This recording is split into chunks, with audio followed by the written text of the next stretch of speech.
The holiday season is supposed to be about peace, family, and maybe a little too much sweet potato pie. It's a time when the world seems to slow down, when neighbors wave a little more, and the air is thick with the scent of cinnamon and pine needles. In Ohio, families gather around tables piled high with food, laughter echoing through homes decorated with twinkling lights and snowmen in the yard. It's the kind of scene you'd find on a Christmas card. Warm, inviting, and full of good cheer, but sometimes even the most picture-perfect holiday can take a turn for the unexpected. Just when you think you've got the season all wrapped up, life throws in a twist that nobody saw coming. This story sounds like a movie, but it's as real as the nose on your face. If you heard it secondhand, you might think it was a script for a holiday comedy. Maybe something starring mischievous kids and a lot of slapstick. But no, this is a true tale, and it happened right here in the heartland. We're heading to Ohio, right before Christmas, where the air was full of pine and jingle bells, plus, on this day, police sirens. The streets were lined with glowing reindeer and inflatable Santas. But the calm was about to be shattered by something no one expected. And you won't believe who was behind the wheel. Not a seasoned getaway driver, not a desperate adult, but someone who could barely see over the dashboard. Not a hardened criminal, but something else entirely. The officers on duty that night were in for a surprise that would leave them scratching their heads and maybe even chuckling later. Police, parents, and probably Santa himself were left scratching their heads. It's not every day you see a case like this, especially with Christmas just around the corner. It was December 20th, and the whole town was buzzing with last-minute shopping, wrapping presents, and kids counting down the days until Santa's arrival. The excitement was everywhere, and nobody expected anything out of the ordinary. Suddenly, a report comes in. A stolen car. The dispatcher's voice crackled over the radio, and officers sprang into action, tires squealing on icy roads as they raced toward the scene. But the suspects? Not even old enough to buy a lottery ticket, let alone drive. These were kids, barely tall enough to reach the pedals but bold enough to try. This was a Christmas caper for the ages. Part funny, part scary, all unbelievable. The chase that followed was straight out of a holiday movie, with flashing lights reflecting off snowbanks and neighbors peeking out their windows in disbelief. Kids, with their wild imaginations, sometimes end up on roads they shouldn't be on. Maybe they were inspired by something they saw on TV, or maybe it was just the thrill of adventure calling their names. This road was paved with bad ideas, a stolen Mazda, and a lot of flashing lights. The cars sped through the quiet streets, leaving a trail of tire tracks and dropped jaws behind. So buckle up as we break down the wild tale of three young boys and their unforgettable pre-Christmas adventure. It's a story that will make you laugh, gasp, and maybe even shake your head in disbelief. It all started in Newburgh Heights, a small town, not expecting any drama. The kind of place where everyone knows everyone, and excitement usually means a new sled on the hill. But drama is exactly what they got, and as the story unfolded, it became clear that this would be a Christmas memory no one in Newburgh Heights would ever forget. So, who pulled off this wild car caper that left an entire neighborhood in disbelief? You might expect a group of seasoned criminals, or maybe a gang straight out of a Hollywood movie, but the truth is far more surprising, and a little bit unbelievable. Not professionals, not even teenagers. Just three boys, barely old enough to stay home alone, let alone drive a car. Their faces still round with childhood, their voices not yet changed. These were the last suspects anyone would expect. The oldest of the bunch was 12 years old. He was the so-called ringleader, the one with the big ideas and the confidence to match. At 12, most kids are worried about homework or what's for lunch, but not this kid. He was plotting something much bigger. At that age, most kids are dreaming of a new bike for Christmas or maybe a cool video game. They're not usually thinking about running from the police or making headlines in the local news. But for these boys, adventure took a very different turn. His partners in crime? One was just 11 years old, and believe it or not, he was the one behind the wheel. Imagine trusting an 11-year-old to drive a car, even in a video game, let alone in real life. An 11-year-old, feet barely reaching the pedals, hands gripping the steering wheel with white-knuckled nerves, peering over the dashboard just to see the road. It's almost comical, if it weren't so dangerous. And the third member of this unlikely crew? He was just 8 years old. 8. Still losing baby teeth, still learning to tie his shoes, and suddenly caught up in a real-life police chase.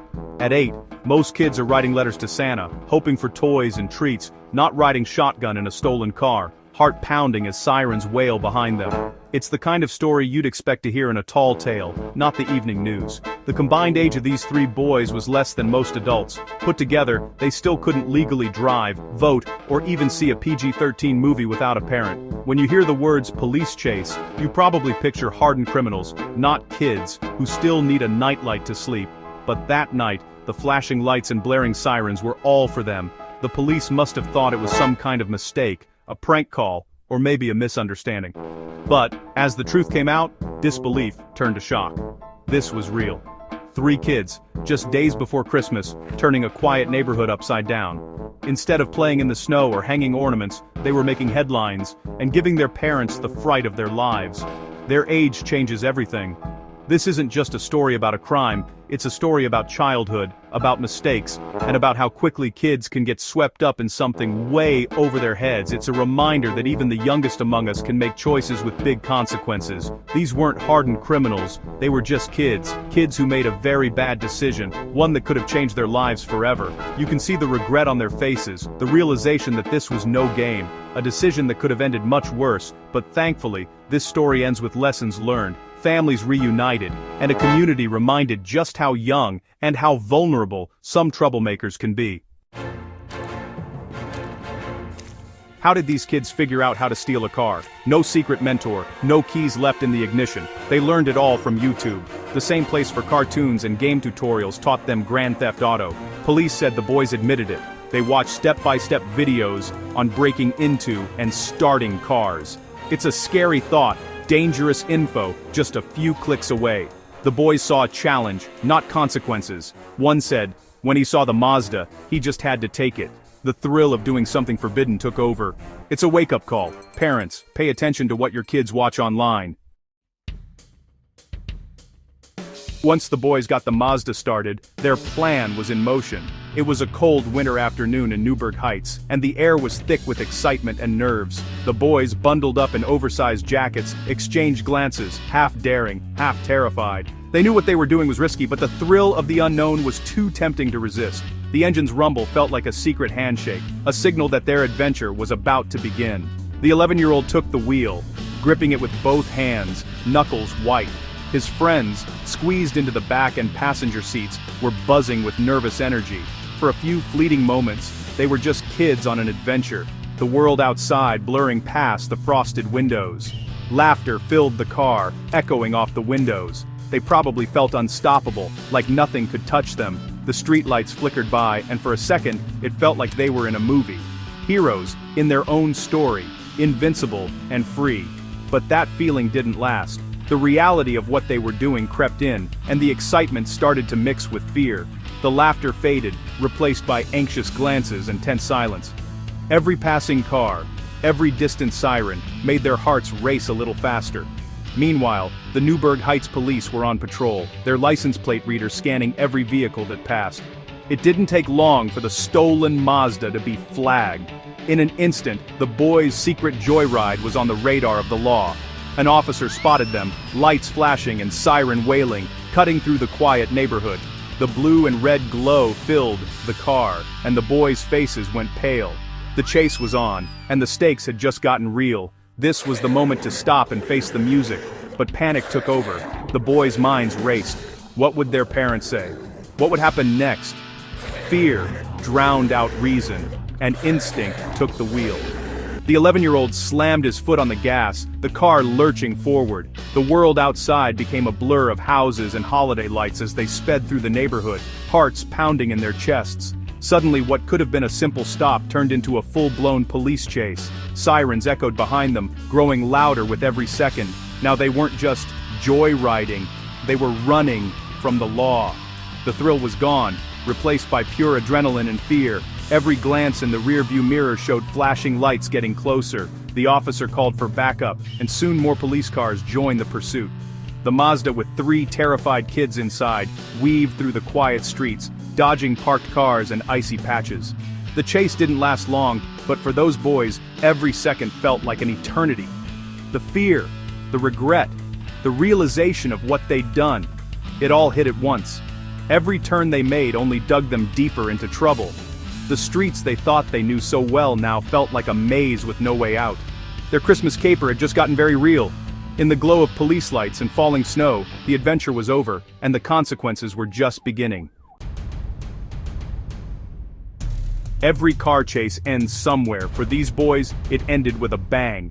The 11-year-old, overwhelmed, lost control, and crashed the Mazda into a house. Thankfully, nobody inside was hurt. A Christmas miracle. The car was damaged, the joyride over. The silence after the crash must have been deafening. But the boys didn't wait. They bolted from the car and ran. They scattered, hoping to escape. But the police were ready. It didn't take long to round up the 3 young fugitives. Their wild ride was over. The running was over. Now, it was time to face the consequences. The moments after the boys were caught were captured on police body cam. The bravado was gone. Just 3 scared kids. Ordered to the ground, they immediately complied. One kept saying, "I'm sorry." Another asked, "We're going to jail?" The fantasy was over. Reality had set in. The officers, while firm, recognized they were dealing with children. The boys admitted they knew it was wrong. Their big adventure ended with apologies on a cold garage floor. No more games. Just fear and regret. Here's where you remember just how young these boys were. After the fear faded, a new worry crept in. Santa Claus. They were terrified they'd landed on the naughty list for good. One told police he was definitely getting coal for Christmas. It's almost funny but mostly sad. Their biggest fear wasn't court, it was disappointing Santa. Despite everything, they were still just kids who believed in Christmas magic. Their fear of coal showed they still had a conscience. They knew they'd been naughty, and that was punishment enough. So, what happened to these 3? After questioning, the boys weren't sent to juvenile detention. Instead, they were released to their parents. The police knew locking them up wasn't the answer. The real lesson would come at home, with family. The chase, crash, and arrest were punishment enough. The goal: make sure they understood the gravity of their actions. Sometimes, the best lesson is learned at home, not in a cell. As we wrap up, let's think about what this story means. It's a cautionary tale about the dangers of unsupervised internet access, but it's also about forgiveness, second chances, and the holiday spirit. This could have ended in tragedy, but it didn't. A small Christmas miracle. For kids. What you see online isn't real life. For parents, be involved, guide your kids, and talk to them. The boys got a second chance, sent home to learn real lessons. The police chose compassion over punishment. That's the true spirit of the season, looking for the good, even in a bad situation. Let's hope those boys found something better than coal in their stockings.